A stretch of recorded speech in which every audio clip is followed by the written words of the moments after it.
రజనీ గారు, సాయికృష్ణ కేసు తర్వాత one by one ఒక్కటొక్కటిగా బయటకు వస్తున్నటువంటి కేసులు. అసలు పోలీసులు ఇంత దారుణంగా ఎలా వ్యవహరించగలుగుతున్నారు? ఒక కేసు బయటకు వచ్చిన తర్వాత కాస్తైనా భయం ఉంటుంది, కాస్త జాగ్రత్త పడతారు. ఇవేవీ లేకుండా సిఐ నాగరాజును మించి ఉన్నాం మేము అన్నట్టుగా ప్రూవ్ చేసుకోవడానికి ప్రయత్నిస్తున్నారా అన్నట్టు ఒక్కొక్క కేసు బయటకు వస్తుంది. అసలు ఏం జరుగుతుంది రాష్ట్రంలో? సార్ నమస్తే సార్. ఇందాక నేను చూసినటువంటి స్టేట్మెంట్లు ఏవైతే ఆ 3 రికార్డింగ్లు ఉన్నాయో, మీరు ఇందాక వీడియో ప్లే చేసిన దాంట్లో, అది ఇందాక సార్ చెప్పినట్టుగా ఒక డైయింగ్ డిక్లరేషన్ గా కన్సిడర్ చేస్తారు సార్. అంటే ఎవరైనా పురుగుల మందు తాగి హాస్పిటల్లో అడ్మిట్ అయినప్పుడు వారి దగ్గర నుంచి స్టేట్మెంట్ రికార్డ్ చేసుకునేటప్పుడు ఏమవుతుందంటే, వారి మానసిక పరిస్థితి బాగుందా, వారు మత్తులో ఉండి మాట చెప్తున్నారా, మనం ఏం ప్రశ్న అడుగుతున్నామో వారికి వినపడుతుందా అంటూ గౌరవ డిపార్ట్మెంట్ వారు ఒకానొక టైంలో జడ్జి గారు స్వయంగా వచ్చి స్టేట్మెంట్ రికార్డ్ చేసుకుంటారు. సో అది కూడా అటువంటి పరిస్థితుల్లో ఏం మాట్లాడుతున్నారో అనేది అంత రికార్డెడ్ ఎవిడెంటరీగా కన్సిడర్ అవుతుంటే, వారు ఈ రోజు వారి ఫోన్ కెమెరాలో వీడియో తీసుకుంటూ మా చావుకు వీళ్లే కారణం, వీళ్ళు పెట్టే భయానక పరిస్థితుల వల్ల చనిపోతున్నాము అంటూ స్టేట్మెంట్ ఇస్తే, beyond the dyeing declaration evidentiary వారు దాంట్లో ఎక్యూజ్డ్ అయిపోయినట్టే. మరి పిడుగురాళ్ల సిఐ గారి మీద యాక్షన్ తీసుకున్నారా? క్రాంతి కుమార్ గారు చెప్తున్నటువంటి ఆ సిఐ నాగరాజ్ గారి మీద యాక్షన్ తీసుకున్నారా? ఆ యాక్షన్ తీసుకోమని తండ్రి కోర్టుకు తిరగడం ఏంటండి?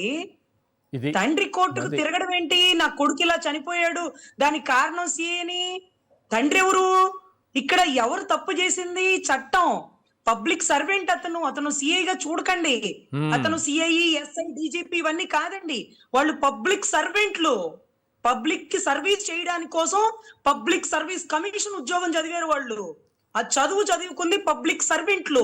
మరి పబ్లిక్ సర్వీస్ చేయాలి కదా, దానికి నెలాఖరికి జీతం తీసుకుంటున్నారు కదా. మరి జీతం తీసుకుంటున్నప్పుడు మన ఇంట్లో సర్వెంట్ ని మనం ఎలా అడుగుతామండి? అలా కాకుండా గౌరవంగా అడుగుతున్నాం, అయ్యా ఈ కంప్లైంట్ కట్టండి అని.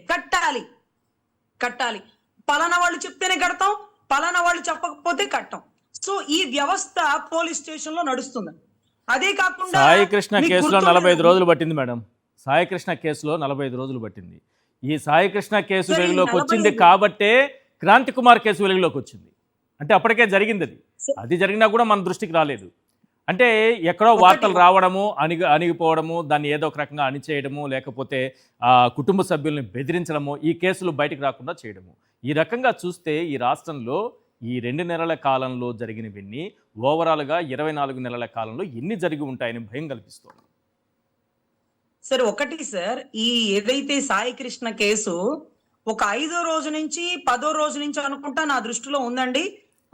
వాళ్ళతో మాట్లాడుతూ ఉన్నా, ఎంత దూరం వెళ్తుందో చూడాలని తపనగా ఉంది నాకు. చాలా తపనగా ఉంది. ఎందుకంటే person missing, habeas corpus petition pending, వ్యవస్థ గడగడలాడిపోయే పరిస్థితిలో కూడా కాళ్ళు ఎగరేస్తున్నారు ఏంటి వీళ్ళు?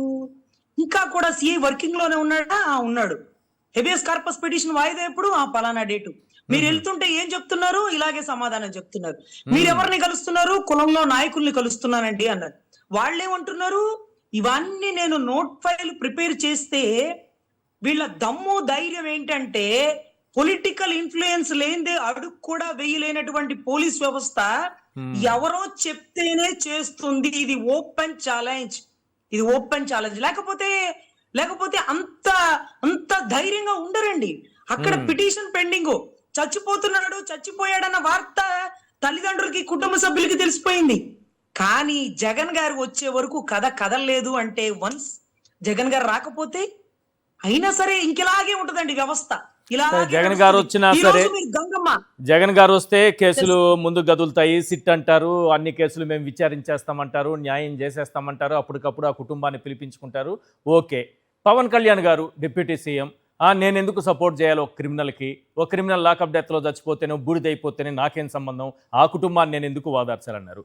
మరి ఇప్పుడు నేను మిగతా 6 కేసులు చూపించి ఒకటి పక్కన పెట్టేద్దాం, 6 మినిమం, అంతకుముందు జరిగినవి ఎన్ని అనేది పక్కన పెడదాం, 6 కేసులు చూపించి ఏ కేసులనైనా ఏ కుటుంబానికైనా పవన్ కళ్యాణ్ గారు న్యాయం చేస్తానన్నారా?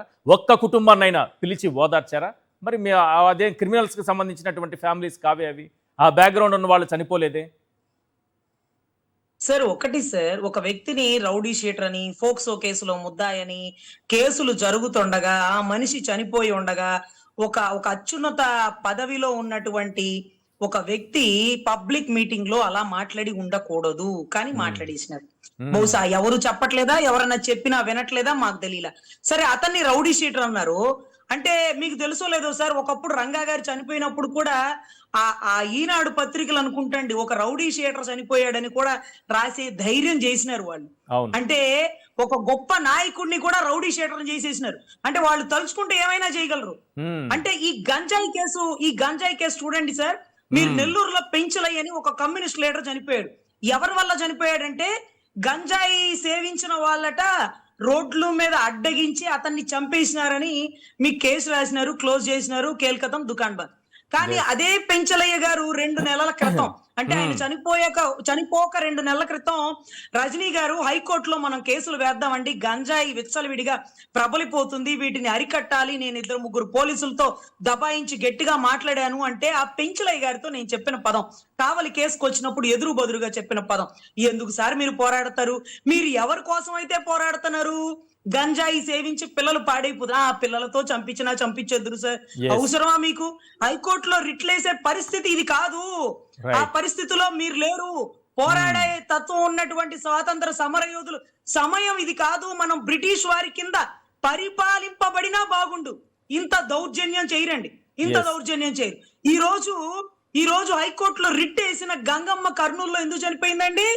అప్పుడు పోలీసు వాళ్ళు అడుగుతున్నారు, పోలీసు వాళ్ళని హైకోర్టు వారు నిలదీసినారు, ఏమయ్యా ఏది వాళ్ళ కొడుకేడి, వాళ్ళ భర్త ఏడి అని అడుగుతుంటే, ఏం గంగమ్మ నువ్వు మమ్మల్ని కోర్టులో నిలబెడతావా, నువ్వెంత, నీ బతుకెంత, నీ స్థాయి ఎంత అయిపోయింది. ఇప్పుడు గంగమ్మ కొడుకు కోసం పోరాడింది, గంగమ్మ చచ్చిపోయింది, ఇక ఈ కేసు ఏమవుతుందండి? ఈ కేసు ఏమవుతుంది? చేతికి మట్టి అంటకుండా గంజాయి సేవించిన వాళ్ళతో చంపించేస్తూ ఇలాంటి పనులు చేస్తున్నారు కాబట్టే పాపం ఏదైతే మన సాయి కృష్ణ మళ్ళీ వెనక్కి తెచ్చి సాయి కృష్ణ లాంటి వాళ్ళతో పెంచలయ్య గారు లాంటి వారిని చంపించి, ఆ సాయి కృష్ణ నువ్వు వెళ్ళిపో, నీకు 1 లక్ష రూపాయలు అకౌంట్ లో పంపిస్తాను, మనిషితో పంపిస్తాను, నువ్వు వెళ్ళిపో అంటూ ఈ రోజు పిల్లలు వ్యసన పరులని ఒక నేరగాళ్లుగా చిత్రీకరించి చేతికి మట్టంటుకోకుండా జరుగుతున్న కేసులు మా కళ్ళతో మేము చూస్తున్నాం సార్. ప్రశ్నిస్తే గంజాయి కేసు, అంటే గంజాయి కేసు నుంచి బయటికి రాలేరు, అవసరమైతే గంజాయి సేవించిన వారు మీ కుటుంబ సభ్యుల్లో ఉన్నారని నిరూపిస్తాం, నీ కొడుక్కి గంజాయి ఎక్కిస్తాం, డ్రగ్ ఎక్కిస్తాం, ఏం చేస్తావు నువ్వు అంటూ ఇవాళ కేసులు వేయడానికి వచ్చి కాగితాలు ఇచ్చిన వాళ్ళు వారం రోజుల తర్వాత కనపడట్లేదండి.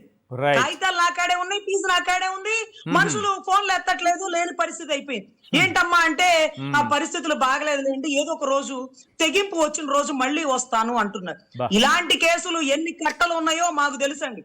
సో దయచేసి ఏ పోలీసోడు తప్పు చేసినా పొలిటికల్ ఇన్ఫ్లుయెన్స్ లేకుండా చెయ్యట్లేదు, పొలిటికల్ వాళ్ళు పోలీసు వాళ్ళని విచ్చలవిడిగా వాడుకొని వారితో తప్పులు చేపిస్తున్నారని నా వాదన అండి. అది ఎవిడెంటరీగా. రైట్.